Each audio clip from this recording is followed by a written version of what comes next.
I'm Dr. John Kruse, and today I'm going to be talking about our rates of ADHD really rising.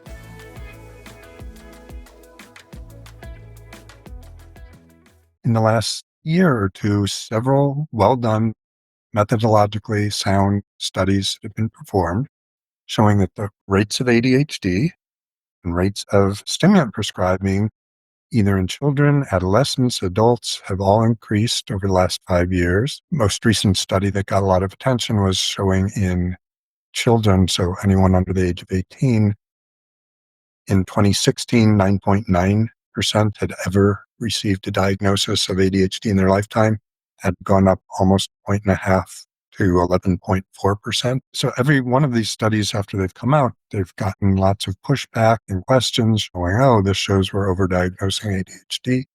This shows that people are stretching the diagnoses and don't really fit it. It's not real.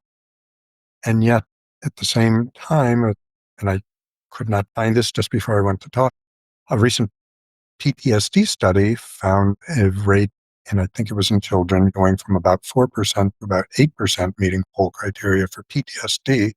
And the response to that was, oh my gosh, this shows how bad COVID was and how bad our environment has changed and how much has changed. I believe that our environment is changing in ways that are increasing ADHD, and I don't think we should be the least bit surprised or shocked at increasing numbers. One of the theories that's been offered each time any of these studies showing increased rates of ADHD come out is that this is simply a question of greater awareness.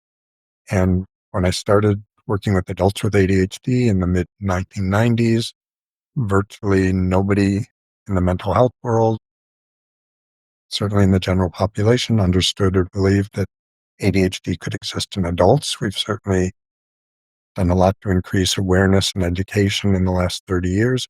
But even by the 90s, most people were quite aware that ADHD could exist in children. Yes, there are people who don't believe in the diagnosis or who don't believe mental health conditions exist at all. We won't get into that right now. But this is a condition that's been around for decades. It's been well publicized. There have been lots of exposés, controversial articles, books about how we're supposedly overdiagnosing. To me, it wasn't very plausible that greater awareness itself could explain all this increase or changes in diagnosis. That the last time ADHD diagnosis was officially changed was 2013. And if that was what was occurring to cause the boost, you would think that there'd be a steady rate or a step function increase sometime after that 2013 change. That's not what we're seeing here. So one of the things I did for this talk was I went on Google Trends and I just put in the words anxiety, depression, ADHD, and looked at how often people were referring to those terms, using those terms. Depression's had a pretty steady rate, substantially higher initially than ADHD, several times higher. Fluctuates a fair amount, and there's clearly a annual cycle with lower inquiry or lower interest in the summer. ADHD and anxiety also show that. Anxiety starts out at a low level, and then starting about in 2010 shows a pretty steady, substantial increase and is about as frequently looked up or cited in Google Trends as depression within a few years. And the ADHD was bumping along at a very low rate. And then in June of 2020, about March of 2023, more than doubled its frequency of search and is in the same ballpark range now as anxiety or depression. Some of these increases predate this. So I think this is awareness. I think the Google Trends is showing the rate for going up and people started asking more about it rather than people got more aware of it, and that's driving the trend. One of the good things in the studies I'll be talking about, and most of what's being done, is that they are comparing what I'd say apples to apples or oranges to oranges, rather than making apples to oranges comparisons. So some of the studies, particularly when critics claim, oh, the rates of ADHD are much higher in the US than in France, or they're higher in Europe than they are in Asia, or they're higher in this part of the US than somewhere else in the US. Most of the time when they're comparing studies like that, they are looking at different populations, sampling those populations differently. They're using different methods of assessment to determine who has ADHD, whether it's an in-depth interview, whether it's just a diagnosis on a electronic health record, whether it's just the parent or the teacher. And then the source of information also is varied across studies. So when you're comparing studies that are done differently, comparisons are pretty much worthless unless you're using the same population, same assessments, same sources of information. And part of that focuses on the rate of a certain condition is not a fixed thing. It's not an absolute thing. It's always an approximation. And it's always in the context of, okay, how did you study it? What was the population you're studying? Even some of the editors on some of the writing I've been doing have, focused, oh, you should, put that out to 2 decimal points. If that, the rate of anxiety is 26.4%. And I always push back that we fetishize numbers because we can study them in a particular study. But again, we're using in any study a certain sample, and there's an error rate based on how representative or not that sample is to the general population. Point two is that some of this falls into the nature or nurture debate. So we know multiple studies have shown that the heritability of ADHD is about 80%. That doesn't mean it's 80% caused by genetics. It means that the amount of variance, 80% of that's shown in severity, symptomatology of the condition can be explained by genetics. It's higher than is for depression, but not hugely higher. Depression usually falls in about the 60% heritability. Many in the ADHD field have been strongly behind this, including patients and researchers, that this is a real condition because we can show how strongly genetic it is. And if it's genetic, then it should be impervious to environmental conditions or any other factors. So as a counterexample of that, I'm going to bring up, and it's interesting what diseases or conditions are lumped as neurological and which are psychiatric. Huntington's disease, call it a neurologic condition, shows up usually in someone's 40s, 50s, 60s, sometimes earlier. We know the very specific single gene that has been mutated or disturbed or disrupted in this condition. It's an autosomal dominant condition, which is and considered to have 100% penetrance. If you have this gene, you are going to get the condition. So there, you'd think that's a perfect example of some conditions really are 100% genetics or nature. Nurture has nothing to do with it. So let's say little Johnny, his mother had Huntington's, procreated before she was aware of that. They do the genetic testing. Little Johnny has the gene for it. Johnny's playing on his bicycle in the street one day and gets hit by a car and run over. Age of 8. Johnny never develops Huntington's. Even the most genetically determined condition, there's at least some interplay with what is going on in people's lives with the environment, nurture as well as nature. So all of our mental health conditions are both. It should not surprise us that if we change the environment in ways that are ADHD-ogenic or make us all distracted, then we should see rates going up. ADHD has faced more stigma than many other diagnoses, and stigma specifically, not that it's the worst thing you could have, but stigma in the range of this isn't a real condition. And the claim is it's not a real condition because all the symptoms are things that normal people do some of the time, and it doesn't have any specific, what we call pathognomonic symptom, which is completely diagnostic for the condition. Hallucinations, they can occur in other conditions, but that would be a sign for schizophrenia, whereas all things we list as symptoms for ADHD are things, again, some people do some of the time. On the other hand, I would argue that ADHD is our most objective mental health diagnosis, given that it is, the definition as written, is defined in terms of observable behaviors. You don't have to know what someone's thinking. You don't have to know what their motivation is. You don't have to know what they are feeling. You can see if compared to peers in their same age group and cultural background, are they blurting out comments more? Are they interrupting other people? Are they moving around in ways is not expected of them, and when they're expected to sit still, or are they having trouble being quiet? Both clinicians and some patients are saying, we have a real biological condition. This is real. This is serious. Pay attention to us. And if we acknowledge that rates could be going up and the environment could be having a factor, I think the unconscious often feeling is, well, that takes away the seriousness or the biologicalness or the validity of an ADHD diagnosis. It doesn't, but I can see why people might think that. Multiple researchers at the CDC and other governmental agencies and statisticians, and it looked in ADHD in children and adolescents. It used a Census Bureau study. Census Bureau collected the data, trained researchers, trained questionnaires, and they were actually questioning the parents about whether their kid had ever received an ADHD diagnosis. Did they have a current ADHD diagnosis? And did they have other conditions? Or what was the treatment? And the study found, and this is a high number, 1 out of 9 people, kids under age 18, 11.4%, had received an ADHD diagnosis. That was 7.1 million children.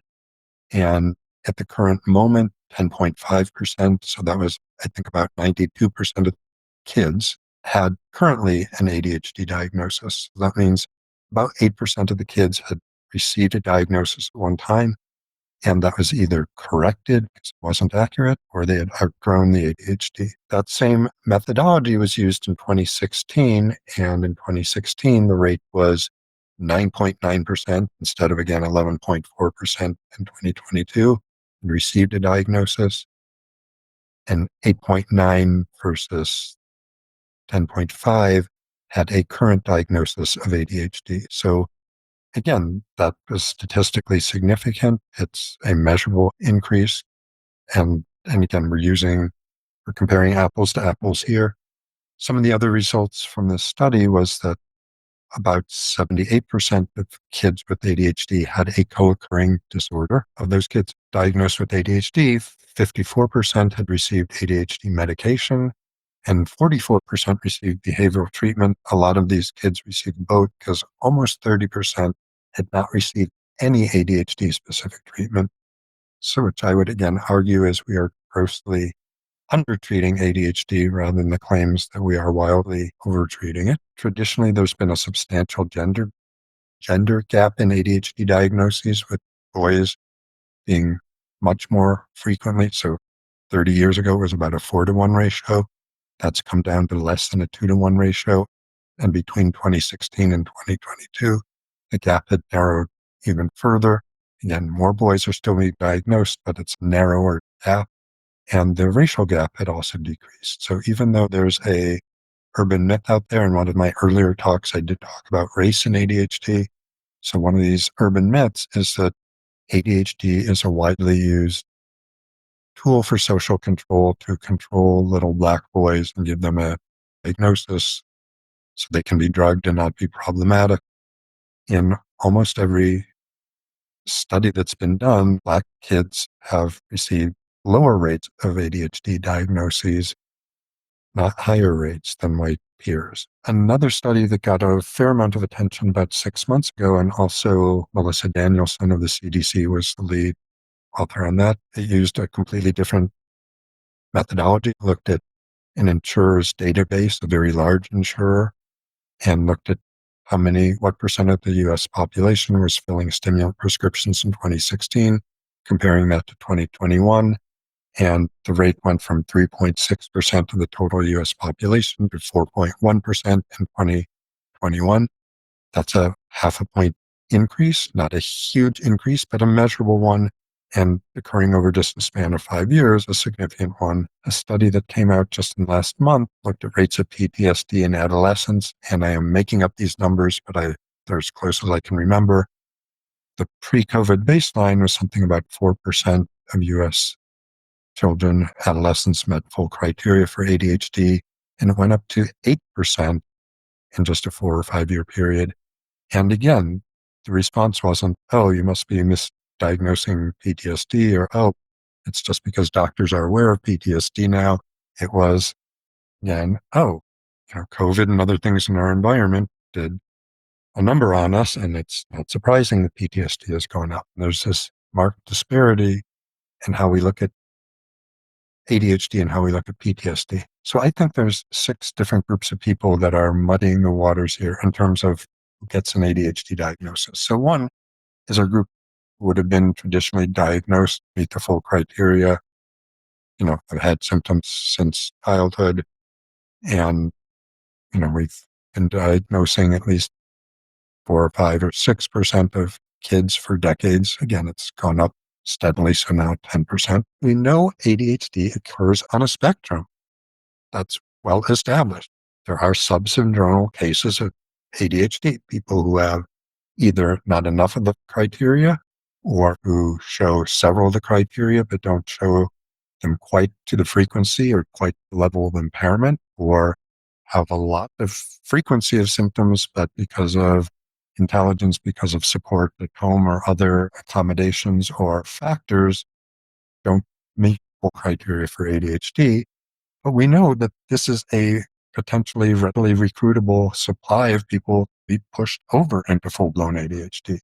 So I think that some of the people during COVID, that the higher rates we saw, were directly attributable to an environment providing less support, less structure, less help, and increased demands pushed some of those people into full-blown ADHD. The third category is what I'd call, and what others have called, secondary ADHD. So those are individuals who showed no previous symptoms of ADHD, and then suddenly, sometime in young adult or middle adulthood, began displaying ADHD symptoms that seemed to be full-blown and permanently there. And probably the most common source of that is traumatic brain injury. So there are a number of documented cases. Many clinics, brain trauma clinics, routinely see people who had no previous history of ADHD, and then a brain trauma replicates a full-blown ADHD picture. That's separate from the fact that ADHD is a risk factor for developing traumatic brain injuries. And I do have another talk on that in this channel. Other potential causes for secondary ADHD would be drug use. Often thrown out there, I don't know of too many documented cases where extensive, usually street stimulants or other drugs, caused permanent changes which look like ADHD. I would posit dementia is another one of these. So there was a study that came out of Israel a year or 2 ago. It got lots of attention for the claim that ADHD was a substantial risk factor for dementia. All the cases, or what they looked at, were people who, by middle age, had not had any ADHD symptoms, then started developing ADHD symptoms, and then those people who developed ADHD symptoms had a higher rate of going on to full-blown dementia. I think there's a complete reverse causation. I think what they were looking at were early manifestations of dementia can often look like ADHD. So that would be secondary ADHD. I haven't heard other people use the term, so I've just thrown it out as tertiary ADHD. And that's what I call people who have no previous ADHD, develop a full display of ADHD symptoms, but it's temporary. So we know sleep apnea can do that. So there have been cases, kids and adults with sleep apnea looked exactly like they had ADHD, not just attention, not just concentration, but emotional volatility, impulsivity, hyperactivity, the whole picture. And you treat the sleep apnea, and in some of these cases, ADHD goes away completely. That would be a reversible cause of ADHD. Officially, it's not ADHD, it has a different cause. Whether modern technology, immersion in cell phone culture, and or something like post-COVID, both of those are able to replicate an ADHD picture, a fairly broad-based ADHD picture. How reversible those are, or how frequently these are occurring, we don't know. So the other 2 categories of individuals are those individuals who really don't have ADHD, but who have symptoms of depression or symptoms of anxiety or symptoms of PTSD that mimic or overlap with ADHD. And many of the critics of this rise of ADHD say that's all we're seeing, that these are only people with depression, only people with anxiety, only PTSD. They don't really have ADHD at all. With some moderately careful questioning, there are clearly many people with new onset ADHD who don't actually particularly have any depressive symptoms, or who aren't anxious, or who don't meet PTSD criteria. Right now, we're simply at the stage of arguing anecdotes versus anecdotes. Nobody that I know of has done a recent survey or study trying to individually assess whether new ADHD cases, what percent of them could be really attributable to another mental health condition. And then the sixth category, and again, some of the pundits, some of the media make it sound like this is the biggest cause or explanation, is individuals who are asymptomatic. They really don't have any ADHD symptoms, but they're just wanting either accommodations that are associated with an ADHD diagnosis, or they're seeking stimulant drugs, a reliable source from them rather than buying on the street. So these are people who have faked their ADHD. I think the data is pretty clear that the substantial majority of individuals who are seeking an ADHD diagnosis, including seeking medications, are doing it because they do have substantial ADHD symptoms. And again, the number one reason those individuals who are labeled as misusing stimulants, prescription stimulants, is to help with focus, help with stay on track, help address ADHD symptoms. It's not to get high. I'm not pretending that there are no people like that, but ADHD has long been plagued by underdiagnosis. I didn't emphasize that point enough, that particularly missing it in racial minorities, missing it in women. Pretty clearly a case of underdiagnoses. I still see in adults many more examples of underdiagnosis than overdiagnosis. So I think we are living in a world that in many ways is pushing many brains to be more ADHD-like, and some of those will have real, genuine, full-blown ADHD. Some may be ADHD-like conditions. Some may be transient ADHD condition. Stay healthy, stay happy, and see you next week.